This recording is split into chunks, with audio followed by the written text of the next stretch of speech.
On s'est rencontrés en novembre 2018 sur l'Open de tennis de Vendée, dont le groupe était un des principaux sponsors. Et puis effectivement, le directeur du tournoi vient me présenter Seb. On faisait d'ailleurs le tournoi des partenaires, je me rappelle, avec un de mes fils. Seb s'est présenté et puis voilà comment on s'est rencontrés. Et puis après, on a discuté. Je confirme la version des faits. La version des faits.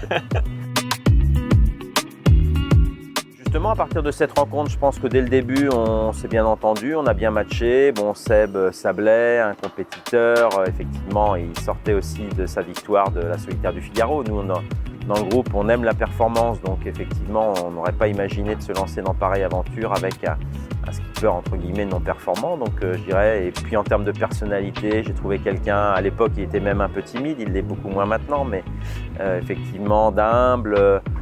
Qui la ramenait pas, qui cherchait pas à en faire trop, qui jouait pas une pièce de théâtre. Et donc ça aussi, ça m'a plu, cette authenticité de Sébastien quand on s'est rencontrés. Et puis après, on s'est revus périodiquement et c'est vrai qu'on lui a donné un coup de main sur son projet précédent.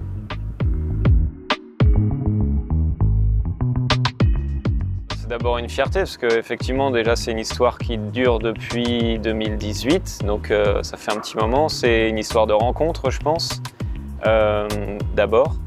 Et puis être accompagné et soutenu par un partenaire vendéen et être basé ici au Sable d'Olonne, chez moi à la maison. En tout cas, c'est une belle opportunité et je suis très fier de représenter les couleurs d'une belle réussite vendéenne comme celle-ci qui vient de fêter ses 100 ans. Je trouve que c'est source d'inspiration. C'est pas n'importe quel groupe, quand même plus de 6000 collaborateurs, c'est pas rien.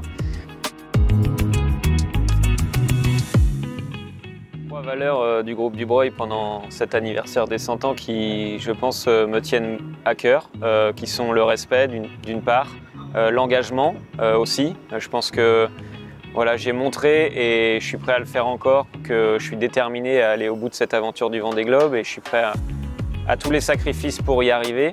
En tout cas, pour moi, c'est une aventure exceptionnelle qui se prépare. Aujourd'hui, on y a mis toute l'énergie possible avec aussi mon équipe et aussi mes proches et avec la famille Dubreuil qui a été très impliquée à mes côtés. Et moi, il y a une autre valeur qui me tient à cœur, évidemment, c'est la loyauté. Je suis quelqu'un qui dit les choses d'une manière générale. Quand on a quelque chose à se dire, on se le dit. Et quand ça va bien, on en profite aussi ensemble. Ça fait partie du jeu. Mais voilà, c'est 3 valeurs qui me tiennent vraiment à cœur. Ouais, on est parfaitement alignés. Je vois que Seb a bien retenu mon petit speech de dimanche lors de notre cérémonie au Puy du Fou. Donc effectivement, le respect, l'engagement, l'éthique, je pense que c'est un socle de valeurs communes. Je rajouterais là-dessus effectivement l'humilité qui fait partie, je pense, de nos valeurs. Et puis la résilience, parce que dans les affaires comme dans la course au large, il faut durer, il faut se battre. Rien n'est facile. Et donc je pense que ça, c'est aussi des points communs qu'on a avec Sébastien.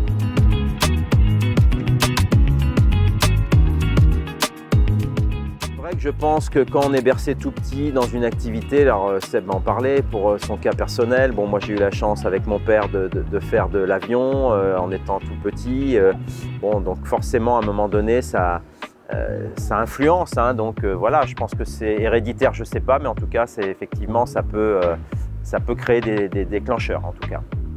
Oui, je pense que c'est pas le fruit du hasard, effectivement. Je pense que nos proches ou nos parents influent beaucoup nos passions et nos envies, effectivement. Donc, mon père n'était pas forcément un compétiteur, mais m'a inculqué cette passion de la voile. Et aujourd'hui, c'est probablement en partie grâce à lui que je fais ce métier, donc c'est quelque chose d'exceptionnel. Maintenant, chacun a son propre parcours et en tout cas, j'essaie de faire mon chemin et de m'inspirer aussi de l'expérience des autres. J'ai été inspiré par beaucoup de sportifs, mais aussi j'ai fait beaucoup de rencontres durant ma carrière, des personnalités avec des parcours très différents, d'entrepreneurs également.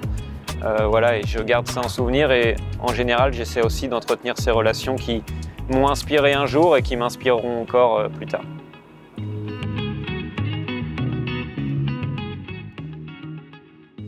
Définitivement en équipe, hein, et effectivement le groupe, comme le disait Sébastien, aujourd'hui c'est 6700 collaborateurs avec 46 filiales, donc autant de patrons de filiales, plus des patrons de pôle. Donc nous on ne sait travailler qu'en équipe, c'est important de partager effectivement les tâches, de responsabiliser les gens, on est très axé sur la délégation et faire confiance. Et je pense que Seb l'a constaté aussi dans la mesure où il a acquis ma confiance sur ce projet Vendée Globe et IMOCA au sens large. Il gère ça comme sa propre entreprise. Et donc ça, c'est vraiment pour nous important, ce travail en équipe et puis de responsabiliser nos collaborateurs d'un bout à l'autre de la chaîne. C'est une question assez difficile parce que tout est plus facile en solo, mais on va nulle part tout seul. Donc voilà, on en prend conscience aussi quand on monte des projets d'envergure. En tout cas, pour ma part, c'est un projet Vendée Globe. Effectivement, sur la solitaire du Figaro, disons qu'une victoire ne dépendait que de moi. C'est assez facile, hein. J'avais la seule responsabilité de gagner ou de perdre. Un projet Vendée Globe, tout seul, on n'y arrive pas. Il faut des partenaires voilà, impliqués, il faut une équipe engagée. Donc effectivement, voilà, c'est un travail collaboratif. C'est aussi beaucoup de décisions à prendre, des décisions que voilà, j'essaie d'aiguiller, mais que je ne peux pas prendre tout seul. Voilà, j'ai besoin de l'expérience des uns et des autres, puisque sur une telle machine, voilà, je ne suis pas en mesure de réparer tout ce qu'il y a à réparer, ou tout ce qui pourrait m'arriver. Donc j'ai besoin de soutien, j'ai besoin d'aide, et c'est aussi pour ça que l'implication et l'engagement de cette équipe est très importante pour moi.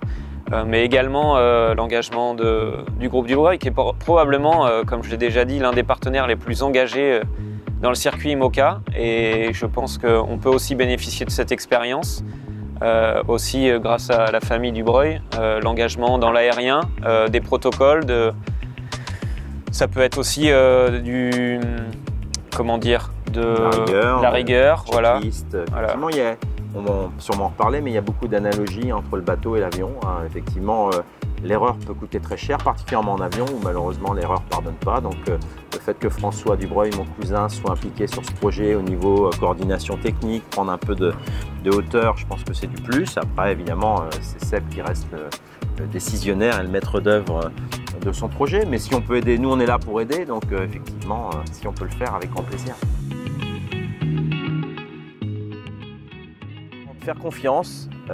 Bon, une fois qu'on a matché avec quelqu'un, ce qui a été le cas avec Seb, mais aussi moi je suis très attaché au recrutement de nos patrons, de nos cadres.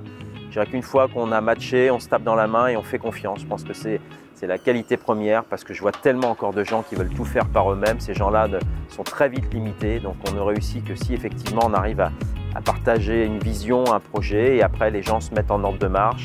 Et moi, effectivement, je dirais, quel que soit le niveau hiérarchique dans l'entreprise, je pars du principe que les gens sont capables de prendre des décisions, qu'il n'y a pas besoin de les chaperonner, et qu'effectivement, de temps en temps, il y a des sorties de route. Mais globalement, cette méthode de faire confiance, bon, mon père l'appliquait avant moi, a toujours été payante. Par contre, effectivement, de temps en temps, il peut y avoir des clashs, et là, il faut en tirer les conclusions, mais c'est ce qui nous a permis d'avancer et de développer le groupe en tout cas.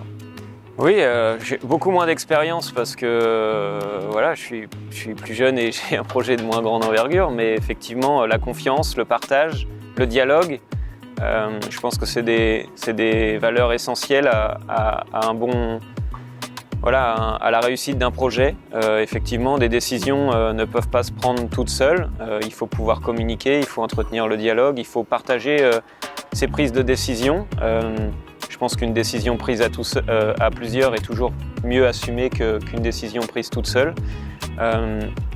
Donc voilà, je pense qu'on apprend aussi tous les jours et l'erreur est permise, ça peut arriver. Maintenant, moi j'ai plutôt un leitmotiv, c'est de toujours positiver et essayer de trouver des solutions plutôt que d'essayer de se trouver des problèmes et essayer de pointer les responsabilités du doigt des uns et des autres.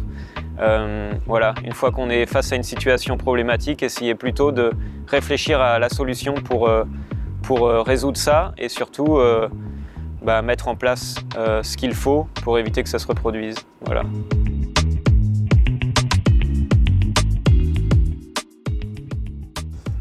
Seb, il est résilient. Paul-Henri, c'est un grand capitaine d'industrie, donc capitaine, c'est un adjectif que tu voulais, non? Non, un qualificatif. Un qualificatif, un capitaine, voilà.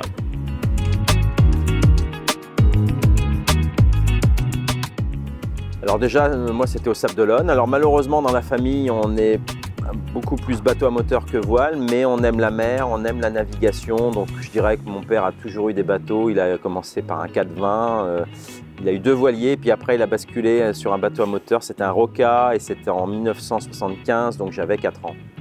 Mais j'ai toujours adoré la mer. J'ai d'ailleurs jamais été malade en mer, même dans les pires conditions. Et c'est vrai que la mer fait vraiment partie de notre histoire familiale. Toutes nos vacances, on les a passées sur des bateaux, en Corse ou ailleurs. Et donc, on ne concevrait pas de ne pas être sur la mer. Et le 10 novembre, je serai derrière Seb le plus longtemps possible en termes d'autonomie, de carburant pour le suivre. La première fois, je pense que je m'en souviens même pas. Voilà, mon père m'emmenait depuis tout petit sur son bateau de croisière, donc voilà, on a vécu nos premières aventures ensemble. C'est comme ça qu'est née ma passion, tout simplement. Et puis, je pense qu'on a la chance d'habiter ici au Sable d'Olonne avec une baie et un plan d'eau assez sympa. Dès qu'on sort du chenal, qui est très bien protégé, on se retrouve tout de suite en mer, au milieu des éléments. Les Sables est connu pour sa forte houle aussi. Donc je dirais que ça m'a plutôt bercé depuis que je suis enfant. Et puis voilà, en fait c'est marrant parce que à part des photos, j'en ai pas beaucoup de souvenirs, mais tellement ça remonte à loin. Mais en tout cas, ça a été une chance. Et aujourd'hui, c'est mon élément, même si je reste prudent parce que la mer, c'est un peu comme la montagne. Il faut rester humble vis-à-vis de ces éléments-là. La mer est plus forte que nous. Elle me l'a un peu démontré il n'y a pas longtemps d'ailleurs, donc voilà, je lui dis s'il vous plaît et vous. Mais voilà, en tout cas je m'y sens bien. Ça fait partie de ma vie, je crois. Voilà, je ne me verrais pas travailler dans un bureau devant un ordinateur. Mon élément c'est d'être sur l'eau.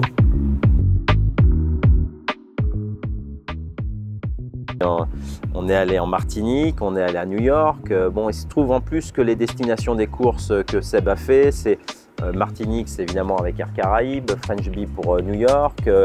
Je dirais qu'en Vendée, on est dans notre jardin puisqu'on a 1400 collaborateurs qui sont vendéens. Donc tout ça, finalement, ça a beaucoup de sens. Hein. Alors c'est vrai qu'une course autour de l'Europe aurait moins d'intérêt pour nous parce que moins d'ancrage. Nous, notre groupe a vraiment un ancrage local très fort, Grand Ouest et français. Donc on essaye, je pense, pour les futures courses aussi de choisir des choses où effectivement on puisse trouver des points d'accroche avec les activités du groupe.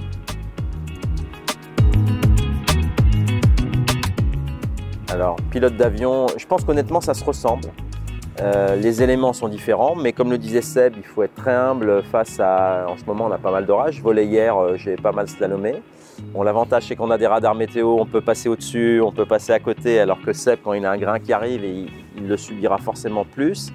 Mais la météo est un point fondamental. Il faut savoir aussi, en avion, quand il y a trop de brouillard, quand il y a du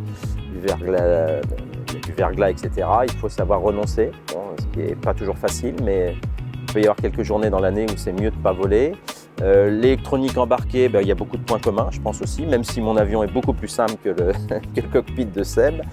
Voilà. Et puis il faut du sang-froid, parce qu'effectivement, malgré toute la prudence qu'on peut avoir, à un moment donné, il peut y avoir des situations un peu extrêmes où notre vie peut se jouer en quelques secondes avec la bonne décision à prendre.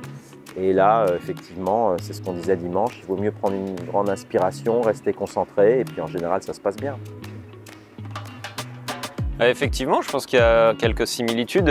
On parle de skipper, mais aujourd'hui on peut presque parler de pilote, puisqu'on navigue dans un cockpit complètement fermé, avec beaucoup d'électronique, effectivement. Donc je dirais que l'innovation est un point commun, la technologie, et puis après, effectivement, la façon de piloter, que ce soit dans un bateau ou en avion, chose que je ne connais pas, mais voilà, j'aimerais beaucoup essayer un jour. Je pense qu'il faut garder son sang-froid face à des situations qui peuvent être critiques. Donc, essayer de prendre des décisions parfois sans émotion pour essayer de passer ce moment-là. Le gros avantage en avion, c'est que les vols ils durent 1 ou 2 heures, alors que Seb lui part pour combien 70 jours, ouais. Peut-être un peu plus.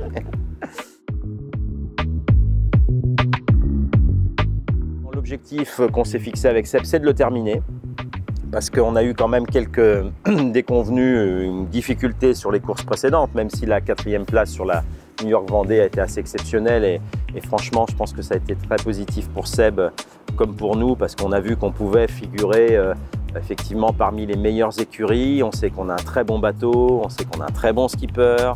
Mais malgré ça, effectivement, l'idée, c'est de le terminer. Effectivement, le terminer, c'est sûr que c'est l'objectif commun, je pense, avant tout, à la fois pour moi, mais aussi pour le groupe du Breuil qui m'accompagne. C'est aussi une première expérience pour le groupe du Breuil, en tout cas pour un partenariat sportif de cette envergure. Donc effectivement, l'enjeu il est là, c'est terminer le Vendée Globe. Après, voilà, tout ce que je souhaite, c'est essayer de partager au mieux les aventures que je vais pouvoir vivre, essayer de ne pas être trop égoïste et justement essayer d'embarquer du monde avec moi. Même si je serai tout seul en mer, voilà, je sais qu'il y a quand même une grande communauté de collaborateurs qui m'accompagnent, qui est derrière moi, qui me soutient. Et en tout cas, voilà, je veux vraiment réussir ça pour le groupe Dubreuil, pour mes proches et mon équipe.